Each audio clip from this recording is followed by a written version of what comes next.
দিনটা ছিল শুক্রবার। নিহাল, সাব্বির, অয়ন, তানভীর আর ফুয়াদ এই 5 বন্ধু মিলে সিদ্ধান্ত নেয় তারা রাতে বাইক রাইড করে সিলেটে ট্যুরে যাবে। 3টা বাইকে তারা 5 জন রওনা দেয়। রাত তখন আনুমানিক 1:30। ঢাকা সিলেট মহাসড়কে গাড়ির চাপ বেশ কম। হালকা কুয়াশা আর দুই পাশের ঘন গাছের সারি। পরিবেশটা বেশ রোমাঞ্চকর লাগছিল। সবকিছু ঠিকঠাকই চলছিল। হঠাৎ রাত 2টা নাগাদ তারা একটা শুনশান হাইওয়ে মোড়ে এসে পৌঁছায়। মোড়ের ঠিক মাথায় একটি পুরনো ভাঙাচোরা ল্যাম্পপোস্ট ছিল, যার নিচে ধবধবে সাদা জামা পরা একজন বৃদ্ধ লোক লাঠি হাতে চুপচাপ দাঁড়িয়েছিলেন। বয়স আনুমানিক 70-এর কাছাকাছি। মাথায় লম্বা লম্বা সাদা চুল। প্রথমে তারা বিষয়টি সাধারণ ভেবেই বাইক চালিয়ে মোড়টা পার হয়ে যায়, কিন্তু বিপত্তি ঘটল এর ঠিক 10 মিনিট পর। নিহালদের বাইক যখন পরবর্তী মোড়ে এসে পৌঁছালো, তাদের সবার বুকের ভেতরটা যেন এক মুহূর্তের জন্য কেঁপে উঠল। ঠিক একই মোড়, সেই একই ভাঙা ল্যাম্পপোস্ট, আর তার নিচেই ঠিক একইভাবে দাঁড়িয়ে আছেন সেই ধবধবে সাদা জামা পরা বৃদ্ধ লোকটি। সাব্বির বাইক থামিয়ে অয়নকে বলল, দোস্ত, এই লোকটাকে না আমরা 10 মিনিট আগের একটা মোড়ে দেখে আসলাম। উনি এত দ্রুত এখানে আসলেন কিভাবে? অয়ন একটু হেসে উড়িয়ে দেওয়ার চেষ্টা করে বলল, আরে ধুর, হয়তো অন্য কোনো লোক হবে, একই রকম জামা পরা। গ্রামে এমন অনেক বৃদ্ধ থাকে, তারা নিজেদের মনকে সান্ত্বনা দিয়ে আবার বাইক স্টার্ট দিল। কিন্তু এবার আর গতি কমালো না, দ্রুত বাইক চালিয়ে সামনের দিকে এগোতে লাগলো। আরও 15 মিনিট চলার পর 3 নাম্বার মোড়ে আসতেই তাদের বাইকের লাইটের আলোয় দেখে ঠিক সেই একই রকম দৃশ্য। একই ল্যাম্পপোস্ট, একই বাঁক, আর লাঠিতে ভর করে দাঁড়ানো সেই একই বৃদ্ধ লোক। এবার লোকটির মুখ বাইকের হেডলাইটের আলোয় স্পষ্ট দেখা যাচ্ছিল। লোকটার মুখে কোনো ভাবাবেগ নেই, চোখ দুটো যেন একদম মরা মানুষের মতো স্থির, আর সে সোজা হয়ে তাদের বাইকের দিকেই তাকিয়ে আছে। তারা প্রচণ্ড ভয় পেয়ে যায়। ফুয়াদ চিৎকার করে ওঠে, দোস্ত, আমরা ভুল কোনো চক্রে পড়ে গেছি। এই লোকটা মানুষ না, আমরা একই রাস্তায় বারবার ঘুরে ঘুরে আসছি। তারা বাইকের স্পিড আরও বাড়িয়ে দেয়, কিন্তু কোনো লাভ হয় না। 4 নাম্বার মোড়, 5 নাম্বার মোড়, প্রতিটা মোড়ে, প্রতিটা বাঁকে সে একই রকম রহস্যময় বৃদ্ধ লোক দাঁড়িয়ে আছেন। যতবারই তারা তাকে পার হয়ে যাচ্ছে, পরবর্তী মোড়ে লোকটি আগে থেকেই তাদের জন্য অপেক্ষা করছে, যেন পুরো হাইওয়েটাই একটা অনন্তকালের লুপে আটকে গেছে। আতঙ্কে নিহালের হাত পা ঠান্ডা হয়ে আসছিল। এদিকে বাইকের তেলও শেষ হয়ে আসছিল। অবশেষে তানভীর সিদ্ধান্ত নিল, আর সামনে যাওয়া যাবে না, আমরা বাইক ঘুরিয়ে পেছনের দিকে যাব। তারা ইউটার্ন নিয়ে যে পথ দিয়ে এসেছিল সেই উল্টো পথেই আবার যাত্রা শুরু করল। আশ্চর্যের বিষয় হলো, উল্টো দিকে মাত্র 5 মিনিট বাইক চালানোর পরেই তারা একটি জমজমাট পেট্রোল পাম্প দেখতে পেল, যেখানে সাধারণ মানুষের আনাগোনা ছিল। পেট্রোল পাম্পে বাইক থামিয়ে তারা প্রচণ্ড হাঁপাচ্ছিল। তাদের দেখে পাম্পের এক বয়স্ক কর্মচারী এগিয়ে এসে জিজ্ঞেস করে, তাদের কি হয়েছে? তারা পুরো ঘটনাটা খুলে বলে। কর্মচারীর মুখটা মুহূর্তে ফ্যাকাশে হয়ে যায় এবং তিনি নিচু গলায় বলেন, বাবারা, তোমরা বেঁচে গেছো এটাই ভাগ্য। আজ থেকে প্রায় 20 বছর আগে ওই বাঁকে এক বৃদ্ধ লোক রাতে সড়ক দুর্ঘটনায় মারা যান। তারপর থেকে অমাবস্যার রাতে ওই রাস্তায় যারা যায় তাদের অনেকেই একই মোড়ে একই লোককে বারবার দেখতে পায়। অনেকে আতঙ্কে নিয়ন্ত্রণ হারিয়ে অ্যাক্সিডেন্ট করে মারাও গেছে। তোমরা পেছনের দিকে ফিরে এসে সঠিক কাজ করেছ। সেই রাতে 5 জন বন্ধু আর সিলেটের দিকে যায়নি, পাম্পের পাশে ভোর হওয়া পর্যন্ত অপেক্ষা করে। তারপর তারা ঢাকায় ফিরে আসে। কিন্তু আজও নিহাল বা তার বন্ধুরা কোনো যুক্তিতেই মেলাতে পারে না, এক লোক কিভাবে একই সময়ে প্রতিটা মোড়ে দাঁড়িয়ে থাকতে পারে। সেটি কি শুধুই কোনো দৃষ্টিভ্রম ছিল, নাকি অন্য কোনো অশরীরী শক্তির তৈরি ফাঁদ? এই প্রশ্নের উত্তর আজও অমীমাংসিত। চলে যাচ্ছে আমাদের পরবর্তী ঘটনায়। ঘটনাটি ঢাকার এক অভিজ্ঞ অ্যাম্বুলেন্স চালক জহির মিয়ার। প্রায় 15 বছর ধরে জহির ভাই রাতে অ্যাম্বুলেন্স চালিয়ে জীবিকা নির্বাহ করছেন। রাতের অন্ধকার, লাশ পরিবহন বা মুমূর্ষু রোগী, কোনো কিছুতেই তার আর ভয় ডর নেই। কিন্তু এক বৃষ্টির রাতে তার জীবনে এমন এক ঘটনা ঘটে যা তার এত বছরের বিশ্বাসকে পুরোপুরি নাড়িয়ে দেয়। রাত তখন আনুমানিক 2:15। গাবতলী মোড়ের কাছে অ্যাম্বুলেন্স নিয়ে দাঁড়িয়েছিলেন জহির ভাই। গুড়ি গুড়ি বৃষ্টি পড়ছিল।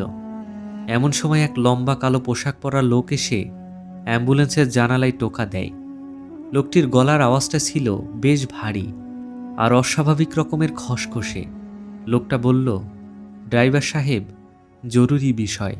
আমার এক আত্মীয় খুব অসুস্থ, তাকে এখনই ধানমন্ডির একটা প্রাইভেট হাসপাতালে নিয়ে যেতে হবে। কত নেবেন? জহির ভাই ভাড়ার কথা জানাতেই লোকটা বিনা বাক্যে রাজি হয়ে গেল। লোকটি জহির ভাইকে বলল, গাড়ি নিয়ে একটু ভেতরের একটা গলিতে ঢুকতে। গলিটা ছিল বেশ অন্ধকার। গলি দিয়ে কিছু দূর যাওয়ার পর জহির ভাই দেখলেন 3-4 জন লোক মিলে চাদরে মোড়ানো এক রোগীকে ধরাধরি করে অ্যাম্বুলেন্সের পেছনের আসনে তুলল। চাদরে ঢাকা থাকায় রোগীর মুখ দেখা যাচ্ছিল না। রোগী একদম নিথর হয়ে পড়েছিল, কোনো শব্দ করছিল না। সাথে একজন লোক পেছনের আসনে উঠল, আর যে লোকটা ভাড়া করেছিল সে সামনে জহির ভাইয়ের পাশে এসে বসল। গাড়িটা চলতে শুরু করলো। বেশি রাত হওয়ায় রাস্তায় কোনো জ্যাম ছিল না, কিন্তু পুরো গাড়ির ভেতর হঠাৎ যেন অস্বাভাবিক একটা ঠান্ডা চেপে বসল। অ্যাম্বুলেন্সের এসি বন্ধ থাকা সত্ত্বেও জহির ভাইয়ের হাড় পর্যন্ত কেঁপে উঠছিল। জহির ভাই পেছনের লুকিং গ্লাসে তাকিয়ে দেখলেন পেছনের লোক দুটো একদম চুপচাপ বসে আছে। তাদের শরীর থেকে এক অদ্ভুত ঝাঁঝালো পচা গন্ধ আসছিল, যা কোনো মানুষের শরীর থেকে আসার কথা নয়। জহির ভাই সামনের লোকটিকে জিজ্ঞেস করলেন, ভাই, রোগীর কি হয়েছে? কোনো সারা শব্দ তো পাচ্ছি না। সামনের লোকটি সোজা সামনের দিকে তাকিয়ে ভারী গলায় উত্তর দিল, ওনার সময় হয়ে এসেছে, আপনি শুধু দ্রুত গাড়ি চালান। কথার ধরন শুনে জহির ভাইয়ের গা ছমছম করে ওঠে। তিনি আর বাড়তি কোনো কথা না বলে দ্রুত গাড়ি চালিয়ে ধানমন্ডি সেই নির্দিষ্ট হাসপাতালে গিয়ে পৌঁছালেন। হাসপাতালে পৌঁছানোর পর রাতের ডিউটিতে থাকা ওয়ার্ড বয়রা তড়িঘড়ি করে স্ট্রেচার নিয়ে এলো। তারা চাদরে ঢাকা রোগীকে অ্যাম্বুলেন্স থেকে নামিয়ে দ্রুত ট্রলি করে ভেতরে ইমার্জেন্সিতে নিয়ে গেল। রোগীকে নামানোর পর জহির ভাই যখন ভাড়া চাইলেন, তখন সঙ্গে থাকা সেই লম্বা লোকটি পকেট থেকে মানিব্যাগ বের করার অভিনয় করে বলল, ড্রাইভার সাহেব, তাড়াহুড়োতে টাকা আনতে ভুলে গেছি। রোগী তো ভেতরে ভর্তি হচ্ছে, আপনি কাল সকালে আসুন, কাউন্টার থেকে আপনার পুরো ভাড়া আর সাথে অতিরিক্ত বকশিশও দিয়ে দেব। সাধারণত জহির ভাই বাকিতে গাড়ি চালান না, কিন্তু লোকটির চোখের দিকে তাকাতেই তার কেমন যেন একটা ঝিমুনি ধরে গেল। তিনি মাথা নেড়ে রাজি হয়ে গেলেন এবং লোকটির নাম আর ফোন নাম্বারটি একটি কাগজে লিখে নিয়ে সে রাতের মতো বাড়ি ফিরে গেলেন। পরদিন সকাল 10টার দিকে জহির ভাই ফ্রেশ হয়ে সোজা সেই হাসপাতালে হাজির হলেন। হাসপাতালের ক্যাশ কাউন্টারে গিয়ে কাল রাতের ঘটনা জানিয়ে সেই কাগজের নাম আর নম্বরটি দেখালেন। কাউন্টারে থাকা ম্যানেজার কাগজটি দেখে ভুরু কুঁচকে বললেন, আপনি ভুল করছেন না তো?